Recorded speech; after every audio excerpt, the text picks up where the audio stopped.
நாம் எப்படி இருக்கிறோம், எப்படி நடந்து கொள்ளுகிறோம் என்பது நான் எந்த சாயலை பார்க்கிறோம் என்பதை பொறுத்து இருக்கிறது. மற்றவங்க எப்படி இருக்கிறாங்கன்றதை பற்றி நமக்கு கவலை கிடையாது. அவங்க ஒரு மாதிரியாக இருக்கிறாங்க, அதெல்லாம் எனக்கு விஷயமே இல்லை. நான் யாரை பார்த்து கொண்டு இருக்கிறேன், நான் யாருடைய சாயலால் பாதிக்கப்பட்டு அந்த பிரதிபலிப்பை உடையவனாக நான் இருக்கிறேன். தேவனை பார்க்கிறேன், அன்பை நான் பார்க்கிறேன், கருணையை நான் பார்க்கிறேன், இரக்கத்தை நான் பார்க்கிறேன். எதை பார்க்கிறேனோ அதுவாகவே நான் என்னை பிரதிபலித்து கொண்டு இருக்கிறேன். இதுதான் தேவனுடைய பிள்ளைகளுடைய வாழ்க்கை. இப்படிப்பட்ட வாழ்க்கை அடையும்படியாகத்தான் சிலுவையில் இயேசு கிறிஸ்து பலியானார். கிறிஸ்து அவங்களும் மன்னிச்சு நம்மளை அப்படியே அவுத்து விடுறதுக்காக மட்டும் கிடையாது, இப்படிப்பட்டவர்களாக மாறும்படியாக, அவரை போலவே மாறும்படியாக முதல் தரமான அந்த மாவு அதோடு நாம் உள்ளே சேர்க்கப்பட்டிருக்கிறோம். சேர்ந்த உடனே என்ன ஆகிறது கிடையாது, புளிப்பாகிறது கிடையாது. அது என்ன செய்கிறது, கொஞ்சம் கொஞ்சமாக புளிப்பாக்கி கொண்டே இருக்கிறது. அது இருந்துனே செய்து கொஞ்சம் கொஞ்சமாக அது ஏதோ ஒரு வேலை அதுக்குள்ளே நடக்கிறது. அதே போல் நம்முடைய வாழ்க்கையை கூட நாம் ஆண்டவரை பார்க்க ஒரு முக சாயலை பார்க்க குப்பாக நாம் மறுரூபமாக்கப்பட்டு கொண்டே இருக்கின்றோம்.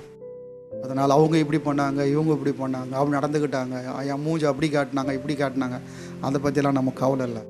நாம் யாரை பார்க்குறோம், நம்முடைய பார்வை எங்கே இருக்கிறது, நாம் எதினால் பாதிக்கப்பட்டிருக்கிறோம் அதை நாம் வெளிப்படுத்துகிறோம்.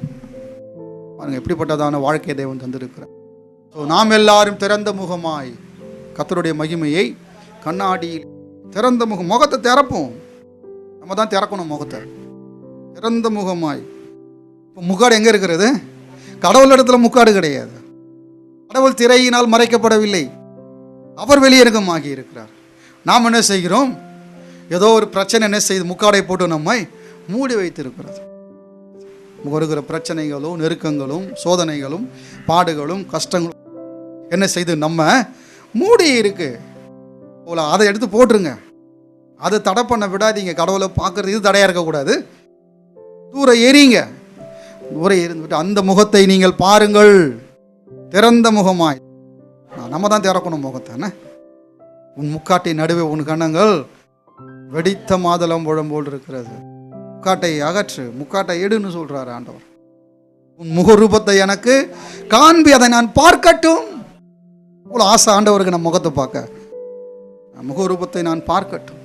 திறந்த முகமாய் கர்த்தருடைய மகிமையை கண்ணாடியிலே காண்கிறது போல கண்டு ஆவியா இருக்கிற கர்த்தரால் அந்த சாயலாகத்தானே மகிமையின் மேல் மகிமை அடைந்து மறுரூபம் அடைகிறது.